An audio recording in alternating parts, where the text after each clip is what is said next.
He actually met a couple of dudes in the box next to us. Studs. That saw your hat and started yelling out Carroll stuff, and we're like, what's going on? And then we start talking. Well, they and yanked the shirt down. Yeah, and then all of a sudden one of them has a Carroll tattoo. Yeah. And we were like, whoa, we got to talk to this guy. So luckily we had our microphone there, and we were ready to go. And so Trailside Dukes is always prepared.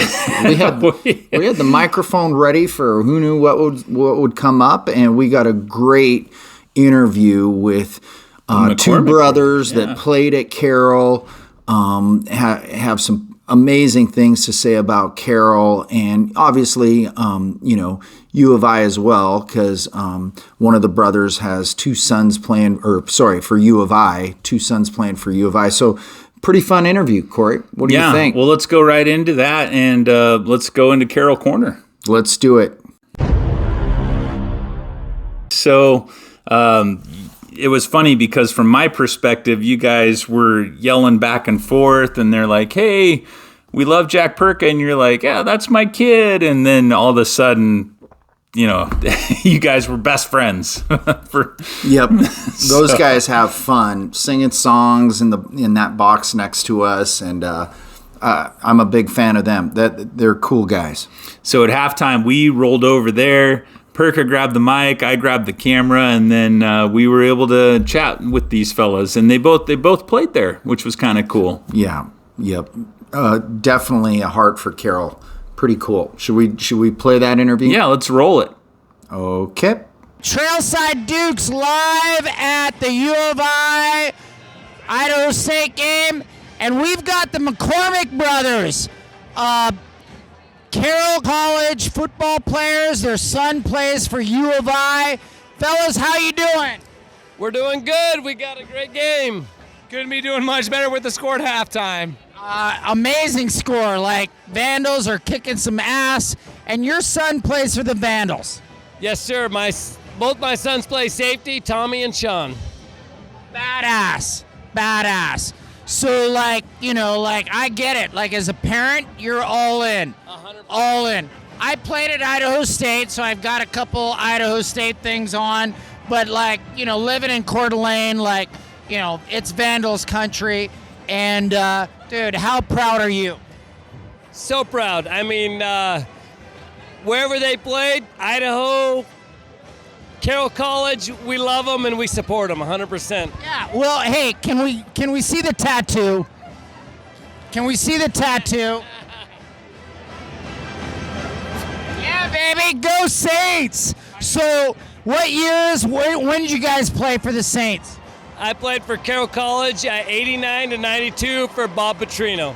Yep. And I played for the Saints 2008 2012 for Mike Van Diest. Okay, frickin' those are legendary times for the Saints. You got a quick story, something about shout out to some buddies, teammates when you played? Well, when I was a freshman, Troy Purcell, he's the head coach at Carroll. He was a fifth-year senior, and he was like the man to me. And he had played with Paul, and it was just an honor to be with those guys at Carroll College. But when you're 18 years old, you just keep your mouth shut and move forward. That's awesome. The current offensive coordinator for Carroll is Alex Banasteel, and he was a guard when I was at Carroll, and he was one of the guys that we leaned on a lot going forward with the offense. But he was a dude, especially me being on the defensive side, that taught me a lot as far as what I need to know going forward, being a Saint and doing those kind of things. So Alex Banasteel, I'd give him a shout out as far as the things that he taught me going forward. So, yeah, Coach Fanny, all the kids call him Coach Fanny. Love him. Freaking superstar. He's the OC. He's a big part of the culture at Carroll, and my son loves him. They're a stud team. They didn't quite make it this year, but the culture. You know what I mean? They're there, and so U of I, you've gone to the games, stuff talk to me about your sons playing at U of I and doing stuff. Well, I'll tell you, when my oldest came here, Troy was still coaching here, and he was a big influence in them coming, and Paul Petrino was here, and since they've been here, we've had a great experience. And then Tommy came in the next year, and it's been a great experience. But, the connections with Carroll College and the Saints is run deep, and they probably wouldn't be here without that. That's awesome. Yeah, going forward, again, Coach Fanasteel, Fanny, he's that perfect bridge between the current kids we got on the team now and the culture we had, because Fanasteel was on those teams that had a lot of success, and we won one in 2010. Fanasteel was there with us at that point, but understanding the culture we like to, I guess as the older guys, portray onto the younger guys, and understanding what the winning culture is, I think there isn't too much, or I guess there isn't a better guy out there than Coach Fanny that can show them what we expect out of guys in sort of a winning tradition. Well, Frick, we were just next door to you guys, and you saw my Carroll hat, and frickin' shout outs to go Carroll College, go Vandals. How fun, you guys. No doubt. We follow Jack Perka and the Coeur d'Alene connection and Troy Purcell, and go Saints, go Vandals. Let's see some people kick some butt. Go Saints! Yeah, I showed him the tattoo earlier. That's how I saw the hat, and I had to let him know that we got this, and this was Sean Bloomquist. He was a linebacker, All-American, couple times over for the Saints, but we got this as a sign of brotherhood, so we understand what it means to be a Saint going forward in a winning tradition. So we appreciate you guys coming over and give us a little bit of time. Well, you guys will be on the Trailside Dukes podcast. I instantaneously love you guys. So let's go Vandals, go Saints. Thank you, guys. No doubt. Thanks, Tony. Super cool. Thanks, Tony. I appreciate you guys. Thank you very much. All right, so that was pretty cool to run into those fellas. Awesome Fun. energy, and it's just a fun game, fun halftime, talking to them, getting to know them. So I'm pretty sure we'll see them again. Yep. And they're subscribers. They want to hear about Carroll stuff. They love the Carroll Corner. Should we roll into some of the other stuff? Yeah, I think we were talking basketball season. So wait, I got some football stuff, Corey. Okay. We got some awards. We still got that were some won. football, Okay, so- well, let's cover that, and then we'll go into the basketball. Yeah, Frontier Okay. Conference has come out with, they're all conference people. And so one of the cool honorable mentions is linebacker Ben Helt. He gets the Athlete Service Award. Cool dude, does a lot for the community. And then all conference first team is Carson Ochoa. We got Hunter Meechan, Garrett Warden, and Tug Smith. And those are some of the guys you talked to during the season. Yep. We interviewed we interviewed I recognize Carson those names. and Garrett.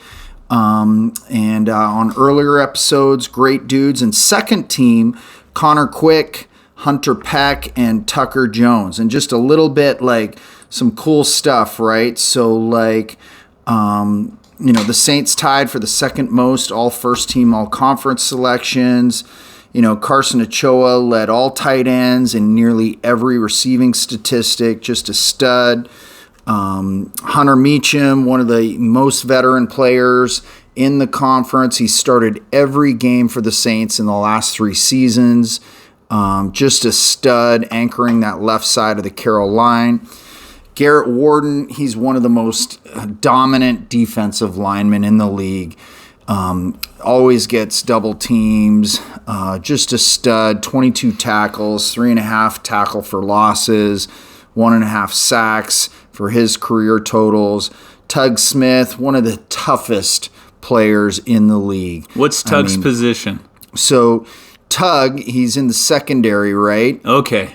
Was named Was he a Defensive safety Player or of the something? Week. Yep, he's right in there. 50 tackles, 1 tackle for loss, interception, 4 pass breakups.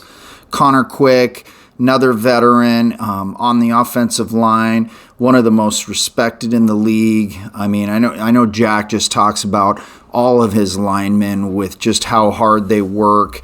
This kid was a huge player in the run game and just clearing paths. There's an argument. Stud. There's an argument. Okay. Sorry I interrupted. No, but that's okay. I get excited about offensive linemen. I agree. There's an argument that those are the smartest dudes on the field. Big time. Yeah? Yeah. Well, your son played O-line, and when you Right. play at Coeur d'Alene, those O-line coaches, like, they just work their butt off, right? So, like, Coach Schaefer, Coach Brown, Coach Donovan, like, if it doesn't happen at the O-line, then your play is nothing, right? Right. So those kids have to be coached up and take ownership and make calls at the line. And playing O-line it's huge, right? And what's funny is, like, it being in education and seeing a bigger kid in middle school, and you know, and I've coached like middle school football. It's like those bigger kids, they want to play tight end, they want to play, but you know what I mean? And the kids buy in eventually, just because you're like, dude, you're not a receiver. Sorry. Too bad, so sad. Right, like we can use it somewhere else. But like, I think, you know, as a young kid, you know, once they start playing that position, they start realizing how important it is to plays. And that's the O-line. It's dirty, it's grimy, but very smart. Yeah, fun. Sorry I interrupted you. It's okay. I got excited. Second team, Hunter Peck. This kid's amazing. Yeah, like, just a stud. You know, it's crazy to see, like, you know, it almost seems like that kid's held on every play, but he's still, even like going through, you know, 6.5 sacks, 40 tackles, 9 tackles for loss. If kid flies around. Tucker Jones, same thing, flying all around. Led the team in tackles, 66 tackles, 41 assisted, 25 solo, 1 sack, 2 pass breakups. And then Ben Held, you know, the champion of character for the conference. He was terrific on the field. Yep. What an award. Yeah, he's fully involved with service organizations. Yeah. Vice president, treasurer of Carroll Special Olympics Club. Really? Pretty neat kid. Wow. Yeah. That's amazing. I mean, everybody's great, and that's just that's pretty cool. A lot of great awards there. Yep. Character's a big part of the Carroll culture. Super fun. Should we go into basketball now? Let's do it. Okay. They're off and rolling. I know. So men's basketball, 3-3. You know, and Jack speaks fondly of this guy, Andrew Cookie Cook. So Cookie is... Oh, I like that. Here we go. Cookie's a stud, right? I like Cookies. Big, tall kid. You know, they lost in overtime to Eastern Oregon, which we don't like to lose to them, 73-69.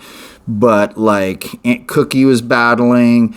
Kendall Moore with 11 points. James Long, 11 points. And Gooey Pedra, 8 points. Wait, there's a Cookie and a Gooey? Yeah. You're kidding. I know. Wow. That's a good combo. Man, this is like the team of desserts. Yeah, like at the Coeur d'Alene Resort, you can get a cookie in your gooey. In your gooey. Yeah. Right. They got good names at Carroll. Oh, I like it. This is sounding sweet. I know. Last game, they beat Walla Walla University, 89-71. Listen, Cookie, 22 points. Boom. I know. He's lighting them up. You know, like Carroll shot 50%. Wow. In that game. Kendall Moore 15, Gooey 14, and then Murat Guzalechuk. Was that like Gooey to the second power? Maybe. 10 points. Hopefully we're saying it right. So men's team, you know what I mean? They battled, lost an overtime game, won the last one. They're 3-3. They're rolling. Who do they have next? Do we know? I don't know that. Oh. I'll have to check that out. Okay. When I researched it said they have a little bit of a break. So thanks for putting me on the spot. Well, I mean, it's Thanksgiving break, right? And so they'll come back from break, and then we'll get it figured out. Women's team. Another great team. Doing? They're 4-2. Wow. Beat C of I. We like to beat the Yotes. Okay. 64-56. Yes. They had a 3-win week this past week. Oh. Jamie Pickens, this last game against the Yotes, scores 23. Kendall Keller, 14. Izzy Erickson, 11. And Willa Albrecht with 6. You know, they played. They didn't come out great against C of I, but you've seen that all the time in basketball, right? It's like, you come out cold, but then second half they just took it over. Yeah, you find your groove, or you get some turnovers and possession changes, and they flip it. Yep, they're a super exciting team, and they've got upcoming the Thanksgiving Classic where they play against Lewis and Clark State. and down in Lewiston. No, it's at Helena. Oh, it is. But they have these teams coming in for their classic tournament. Yep. Okay. So Lewis and Clark Stakes, Southern Oregon University. Beat the Warriors. Yeah, let's go. Okay. Cool. So yeah, go Saints.